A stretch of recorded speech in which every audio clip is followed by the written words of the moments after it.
Yeah, I know. It's been a while since the last time I made a video. I've been a little busy with other things and haven't really driven a whole lot, so there wasn't a lot of opportunity to make a video. Now, I have had a couple of occasions where I've driven the car down to Miami. I live a little bit north of Miami, so where I was going was about an hour away. And it was sort of a sudden thing. It was something that came up that I needed to go to Miami and I needed to go again another time. And the car was charged to 80%, and it really was no issue. I had about an hour drive each way, a little under, maybe about 40 miles-ish each way. So that 80%, no problem. Never had any range anxiety, and I kind of was thinking about it as I'm going, look, if there's a problem, I'll just find the nearest Tesla Supercharger and I'll just go charge if I need to, but I'm fine.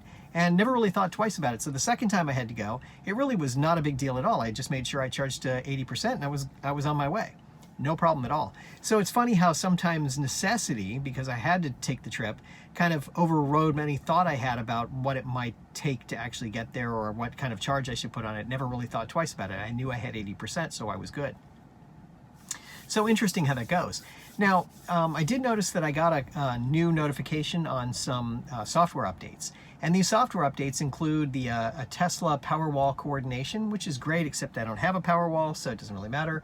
They do give you notifications now if the car is left open. So if you leave it open for some period of time, unlocked, whatever, it'll notify you and let you know that. So I think it also includes the trunk, if I'm not mistaken, to tell you that there's a problem and the car has been left open. And then it also has, now it'll close the windows on when you lock it. So you walk away from the car and the car locks itself. But if the windows are down, they stay down. Or if they're down a crack or whatever. So now it'll automatically bring the windows up when you lock it. So that's kind of cool. And then they have a notifications history that they're giving us now. So they'll tell us any notifications about the car so you can go back and see what happened. So in my case, I could actually see that I had left the door open, I had left the trunk open, and that's fine. Those things were just fine. I was moving the car from one place to another while I was waiting for something. So, I had the trunk open for a moment as I was backing up, I think is what it was. And one of the doors wasn't closed and I didn't even notice it because I was only moving basically backing into the space behind me essentially. So I didn't notice it right away. I saw it was beeping at me, but I wasn't sure why. Fine, no problem. But that's what happened there. So, those notifications come up and it's kind of nice to see them. So there was one other thing I wanted to just briefly mention, and that was the service that needs to be done in this car, or could be done in this car, or what service needs to be done. Now I've had the car for a little over a year.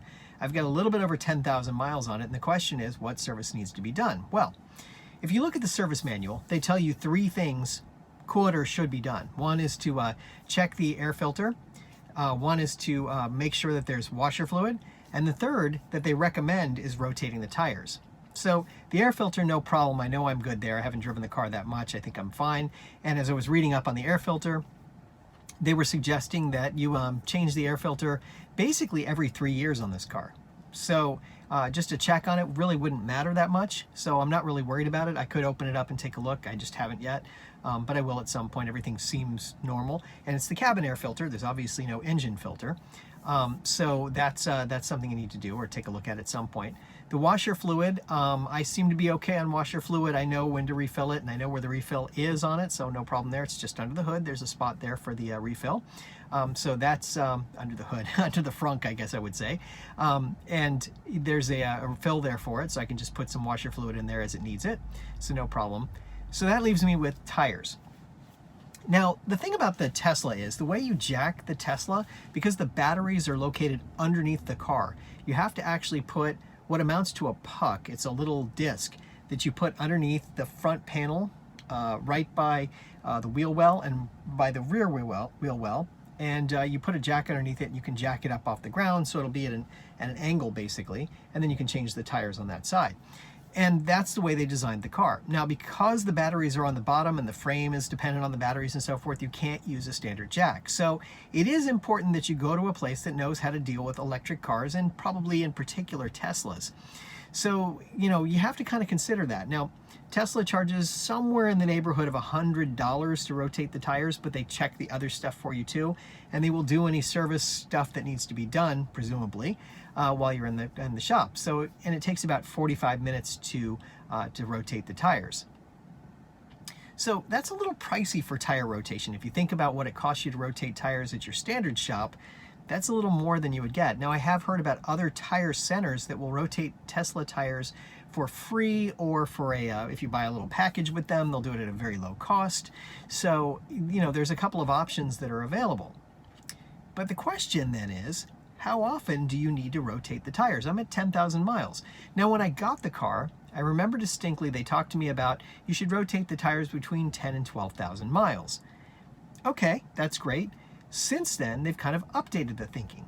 Now, back before I bought the car, probably about 6 months before I bought it, in the beginning of 2019 or so, they were talking about you should rotate the car's tires every 6,200 miles or so, just to keep it in alignment and make sure the wear is even and so forth. But then they updated the advisory to say it should be about every 10,000 miles to 12,000 miles, in that range.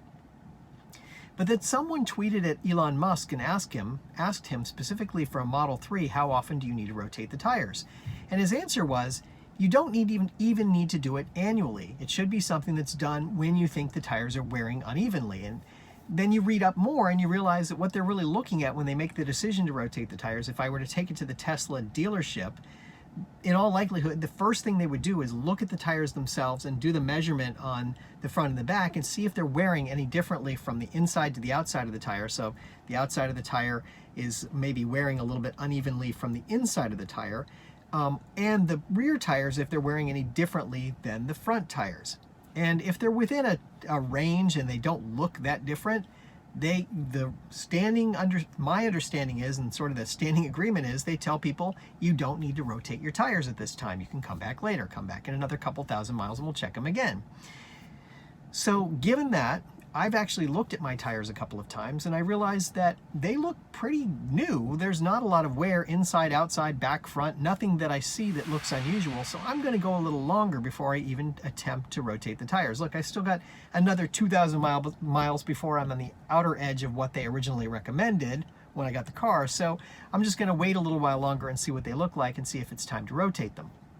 I'm also kind of feeling it out to see if there are other places around in my area that will rotate tires. I've heard that some Costco, some BJ's, some Sam's Clubs, some, Discount Tires, I think it's called, will rotate the tires. So all of those places, if they can rotate them, they'll do it at a much lower cost than Tesla will do it. The question is, can they do an electric car? Now, in California, I understand almost everybody can do the electric cars because there's so many electric cars on the road. But in Florida, maybe not as much, and I've heard tell that some of the tire places will say, no, I can't do it because you have the battery and we're not trained in that. So I'll have to wait and see what happens. I've got a couple of other friends who have Teslas. I'm kind of waiting to see what they do too, so we can make an informed choice among ourselves to decide what to do. It could be that I just go back over to the Tesla dealer and spring for the $100 and go ahead and have them rotate the tires. Now, that's another funny thing. I've heard varying costs from people who go to the Tesla dealer and get their tires rotated. It could be as low as like $50, and I've heard them comping some people the tire rotation. I don't know if that's true. And then I've heard it's as much as $100, and then every number in between. So I really don't know what it would cost. I'd probably have to go over there and find out, or call and ask or something, and you never know. So it's one of those things that I'll have to wait and see what it turns out to be. But for now, I'm okay with just driving my car the way it is and having the tires stay the way they are for now for a while longer, and we'll see what happens. I don't feel any pull. I don't feel anything interesting. I haven't had any tire pressure differences. There's no warnings that come up on the screen. They look okay to me. I'm no tire expert, I know that. But so far they look okay, and I'm going to just keep driving for a little while longer and see what happens. So that's my take on it. Now, I think everybody has a different opinion about how it should work and how often they should rotate them. You want to make sure you're safe. You want to make sure that your tires get the maximum amount of wear out of them. But that's it. Other than that, seems like that's the only thing I needed to do that maybe I need to do anyway. I'm not even sure that I need to. So that's where I am. And just kind of fun to keep driving it when I can. And when the opportunity presents itself, I do. And that's it. That's my story, and I'm sticking to it. So I hope you enjoyed, and we'll talk more about Tesla later when I start driving again.